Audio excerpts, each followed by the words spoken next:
আগামী দিনে আমরা ছাত্র সংসদ নির্বাচন যাতে আপনার খুব দ্রুততার সঙ্গে ঘোষণা করা হয়, এই দাবি নিয়ে আমরা বৃহত্তর আন্দোলন ডাক দেবো। সরকারের এটা ভাবা উচিত। ছাত্র সমাজ কিন্তু এই বিষয়ে কিন্তু বেশ ক্ষুব্ধ এবং তারা আগামী দিনে কিন্তু গর্জে উঠবে ছাত্র সংসদ নির্বাচন যদি না হয়। আজকে যুব কংগ্রেসের তরফ থেকে আপনাদের একটি জরুরি বৈঠক ডাকা হয়, সাংবাদিক বৈঠক। আমি প্রথমত আপনার কাছে জানতে চাইবো ঠিক কী বিষয়ে আজকের এই জরুরি বৈঠক, সেটা যদি সংক্ষেপে আমাদের দর্শকের জন্য আপনি জানান। দেখুন, আজকের যে বিষয়বস্তু ছিল সেটা যে আমাদের দু তিনটে বিষয়কে কেন্দ্র করে আমরা আজকে প্রেস কনফারেন্স ডেকেছিলাম। সেটা প্রথম কথা যে আমরা দাবি করেছিলাম যে মেট্রো রেল একটা ব্যস্ততম জায়গার উপর দিয়ে মেট্রো স্টেশন করতে চাইছিল না, সেটা খিদিরপুর। সেই খিদিরপুরে মেট্রো স্টেশন করতে হবে, জনবহুল এরিয়া। তো সেই জায়গায় আমাদের দাবি মেট্রো রেল মেনে রাজ্য সরকার জমি দিতে টালবাহানা করছিল। আমরা রাজ্য সরকার যে মেট্রো রেলকে ডেপুটেশন দিয়ে আমরা সেটার ব্যবস্থা আমরা করেছি এবং আমাদের দাবি তারা মেনে ওখানে মেট্রো স্টেশনে কাজ শুরু হয়েছে। দু নম্বর কথা, আমরা বলেছি যে ভারতবর্ষের প্রাক্তন রেলমন্ত্রী প্রয়াত এবিএ গনি খান চৌধুরীর নামাঙ্কিত, যিনি মেট্রো রেলের উপকার কলকাতার, ওনার নামে কোনো মেট্রো স্টেশন নেই কলকাতায়। কেন? আমরা বলছি ওনার নামে একটা মেট্রো স্টেশন করতে হবে। এটা ছিল আমাদের আজকের যে প্রেস কনফারেন্সের মূল বিষয়। তার সঙ্গে সঙ্গে পশ্চিমবঙ্গের যে আইন শৃঙ্খলা, ছাত্র সংসদ নির্বাচন, এই বিষয়গুলো আজকের প্রেস কনফারেন্সের বিষয়বস্তুর মধ্যে ছিল। আপনারা কি আজকেও যে ছাত্র সংসদ নির্বাচনে যে দাবি বারংবার আপনাদের তরফ থেকে মিটিং মিছিল সভা করে যে দাবি জানানো হয়েছিল, আজকেও কি সেই দাবি নিয়ে কথা বলছেন? হ্যাঁ, সে দাবি নিয়েও আমরা বলেছি। দেখুন, ছাত্র সংসদ নির্বাচন ছাত্রদের একটা যে প্রাণ, কলেজের প্রাণ ছাত্র সংসদ নির্বাচন। আজকে মমতা বন্দ্যোপাধ্যায়ের নেতৃত্বে যে সরকার চলছে, তারা কিন্তু সরকারে আসার বেশ কয়েক বছর পর থেকে ছাত্র সংসদ নির্বাচন করছে না। ঠিক এই অভিযোগটাই মমতা বন্দ্যোপাধ্যায় 11 সালে আগে করতেন, যে পশ্চিমবঙ্গে সিপিএম দলতন্ত্র প্রতিষ্ঠিত করেছে, পশ্চিমবঙ্গে সিপিএম অনিলায়ন প্রতিষ্ঠিত করেছে, তারা ছাত্র সংসদগুলো সিপিএম কবজা করে নিয়েছে, এসএফআই কবজা করে নিয়েছে, এই দাবিটা তারা করত। কিন্তু তারপরেও কিন্তু পশ্চিমবঙ্গে ছাত্র সংসদ নির্বাচন কিন্তু সেই মুহূর্তে হতো। কিন্তু মমতা বন্দ্যোপাধ্যায় আসার পরে তো আমরা মমতা বন্দ্যোপাধ্যায় যা বলেছিলেন তিনি তাই করলেন। তো উনি তো দলতন্ত্রই প্রতিষ্ঠা করলেন, ছাত্র সংসদ নির্বাচন তো হচ্ছে না বাংলায়। তো ওনার ছাত্র সংসদ নির্বাচন না করার পিছনে ভয়টা কি, এটা আমাদের যে বিষয়। আজকে যে আমরা এই দাবিটা তুলেছি এবং আগামী দিনে আমরা ছাত্র সংসদ নির্বাচন যাতে আপনার খুব দ্রুততার সঙ্গে ঘোষণা করা হয়, এই দাবি নিয়ে আমরা বৃহত্তর আন্দোলন ডাক দেবো। আপনারা কি বলছেন এটাই যে এর আগে মুখ্যমন্ত্রীর যে অভিযোগ ছিল, সেখানে দাঁড়িয়ে মুখ্যমন্ত্রী অর্থাৎ তৃণমূল কংগ্রেস ক্ষমতা আসার পরে পরিস্থিতির পরিবর্তন হয়নি, শুধু দলটা পাল্টেছে?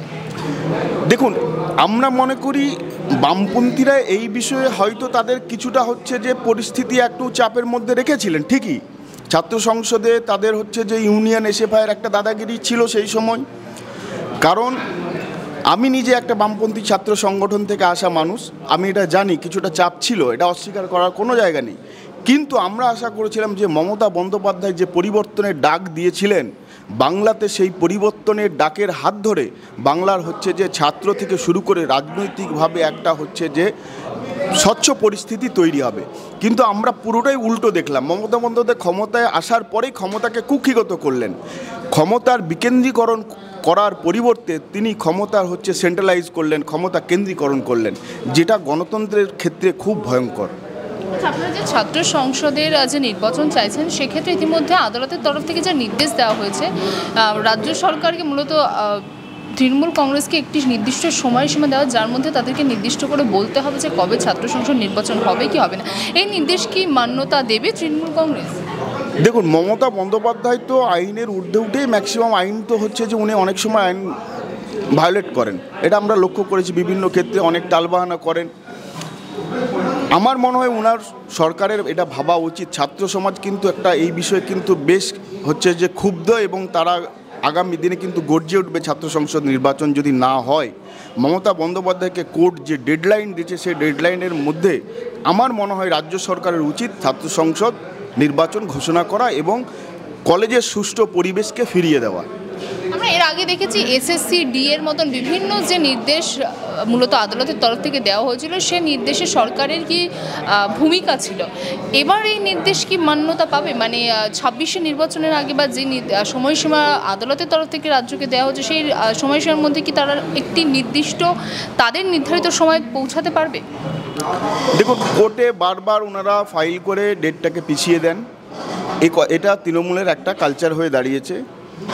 যদি ওনারা এই ডেটটা পালন না করেন তো আগামী দিনে ছাত্র পরিষদ এবং যুব কংগ্রেস এটা নিয়ে একটা ইস্যু করে আপনার আন্দোলন করবে। এই বিষয়টি তো একদম আর্চিকর ঘটনার পর থেকেই তো এই ছাত্র সংসদ নির্বাচনের দাবি উঠেছিল, একদম মেডিকেল কলেজগুলো থেকে শুরু করে সর্বত্র। কিন্তু সেই ঘটনা আমরা জানি 2024 আগস্ট মাসে দাবি, সেই দাবি এখন কসবাতে যেয়ে ঠেকেছে। এখনও পর্যন্ত সেই নির্বাচনের কিছু তাদের তরফ থেকে জানানো হয়। দেখুন, কালকে উনি একটা যে শহীদ দিবসের অনুষ্ঠান করলেন, যদিও এই শহীদ দিবসটা অ্যাকচুয়ালি কংগ্রেসের। তো আমরা আশা করেছিলাম যে মমতা বন্দ্যোপাধ্যায় অনেকটা যে একটা বার্তা দেবেন যে পশ্চিমবঙ্গের আইন শৃঙ্খলা সংক্রান্ত বিষয়ে, কারণ ওই মঞ্চ থেকে তো উনি সবই ঘোষণা করেন।